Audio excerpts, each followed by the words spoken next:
Ladies and gentlemen, Moz-Art here. Today we're going to replace the timing belt, the tensioner and the different pulleys of this Range Rover.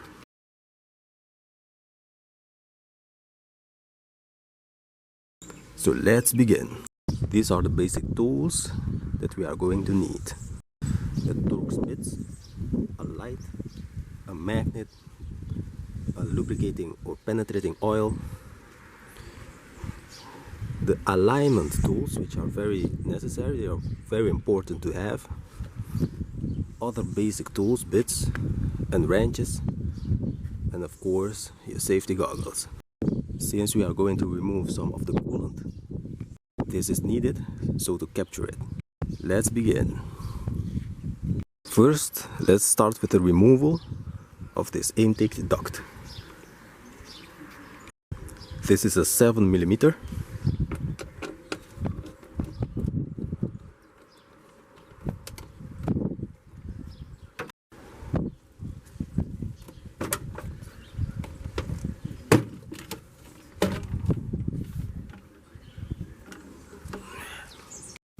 After removal of the intake duct, now I have access to this driving fan.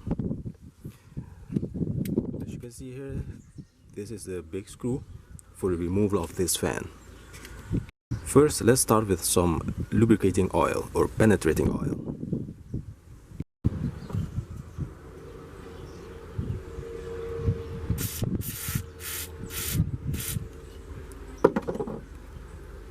I will be using this plumbing ratchet in order to remove this driving fan. In order to remove this fan, we need to turn it clockwise.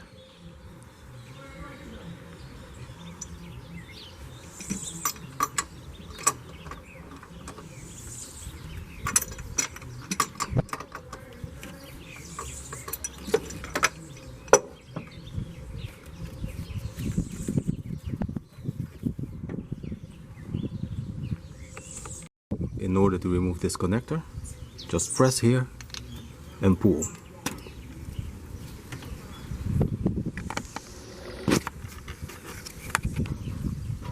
And now we can remove this fan.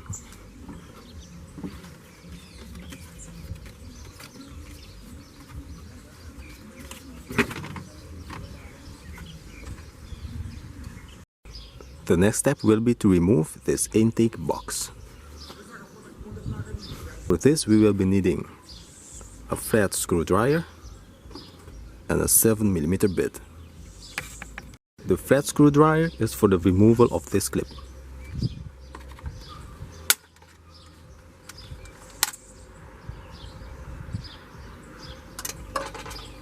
And the 7mm bolt bit is for the removal of this one here.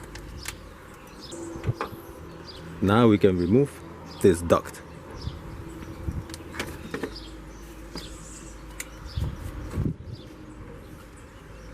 As you can see here, there are two connectors over here. Both of them you need to press to remove.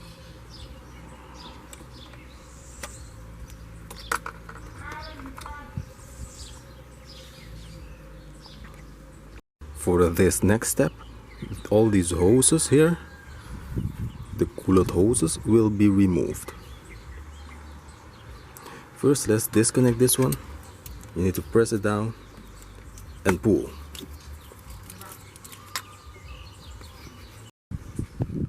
For this we will be needing a flat screwdriver and these pliers. Screwdrivers for the removal of this bracket here, in order to remove this hose.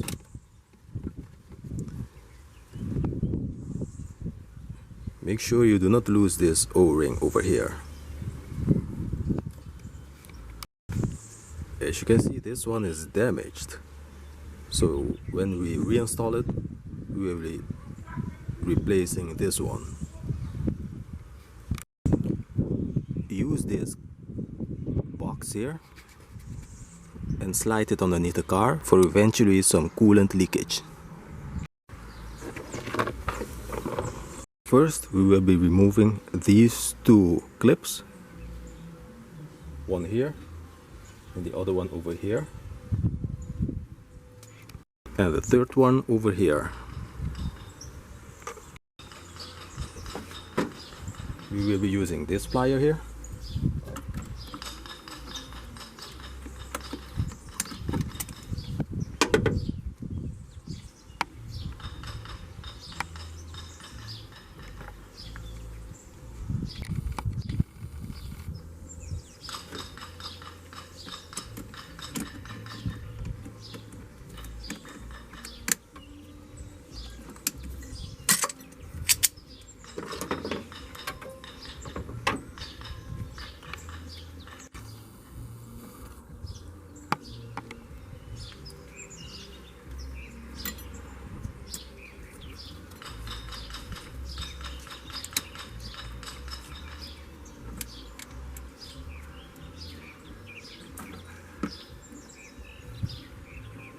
Remove this one too, and put these hoses aside.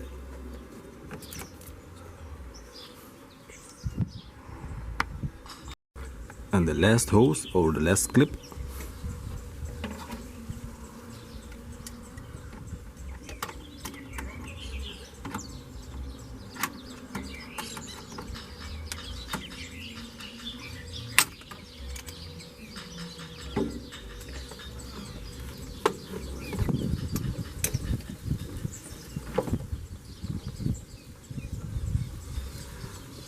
I place the hose slightly higher than the reservoir, so to make sure that the least coolant will be leaking out. As you can see here, now we have access to this driving belt here, which will be also our next step to remove. Before removal of the belt, I will just loosen these bolts. These are 10mm bolts. This one is a 30mm bolt, and this one is a Torx E12.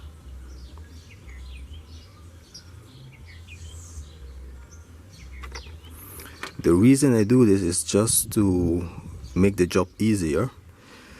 Now it's stretched and stiff. If I remove the belt, they will start spinning. It will be more difficult to remove these bolts.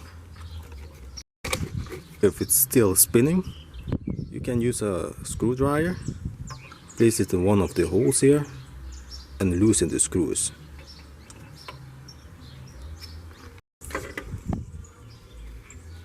After loosening, not removing, but just loosening the bolts, these ones here, and this one on the crankshaft, now we can remove the belt. In order to do that, we will be releasing or relieving the tensioner here in order to remove this belt. In order to release the tension on the tensioner, we will be needing 1/4 bit and an extension bar. In this case, I have an extension bar of half a bit, half an inch. Alright, place the breaker bar and release the tension. After that, you can remove the belt.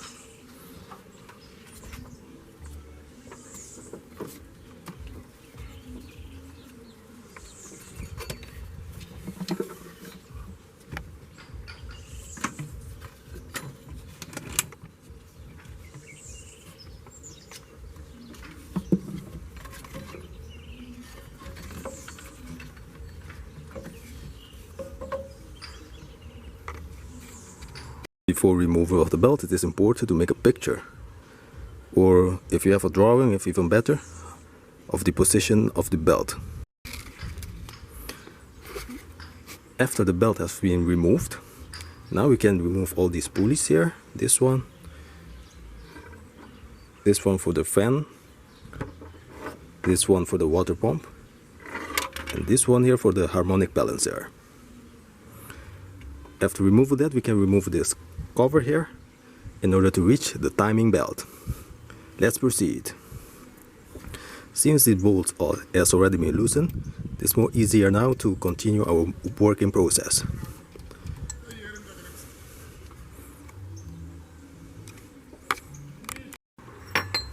This is one. This is the second one. After removal of these pulleys, place them somewhere with your original screws.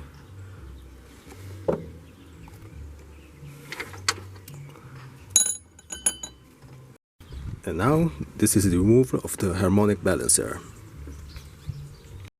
The next step will be to remove this guiding roller or guiding pulley.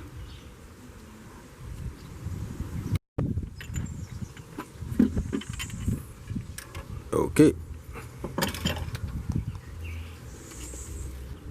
Let's remove this cover here for the timing belt. These are 8mm screws, and there are a total of 16. Now we will proceed to remove all of them, so I can remove this dust cover or this cover here. I have loosened all the 8mm bolts. I will remove this cover now, so I can show you all the screws. As you can see here, these are all the screws on this cover.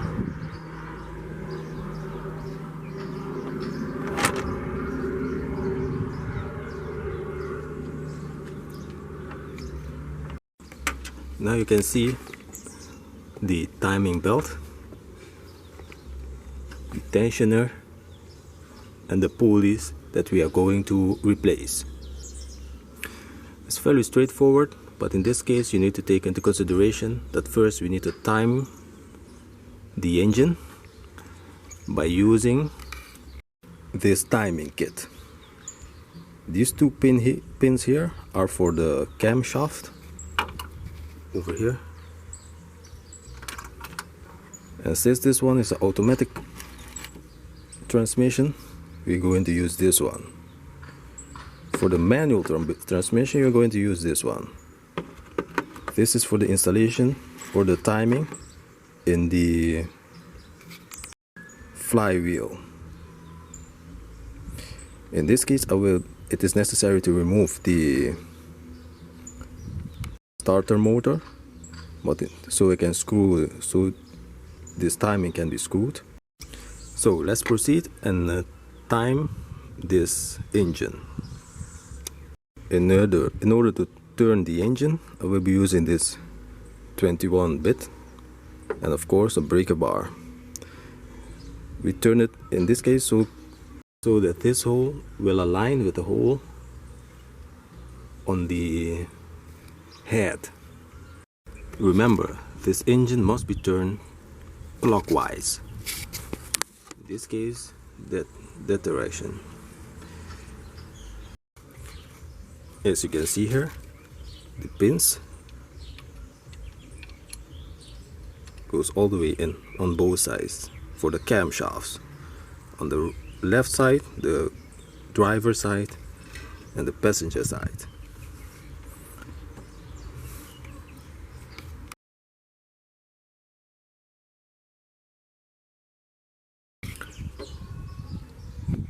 It will be difficult to show you how to install this one, or how I have installed this one in the flywheel, but this one should go into the flywheel.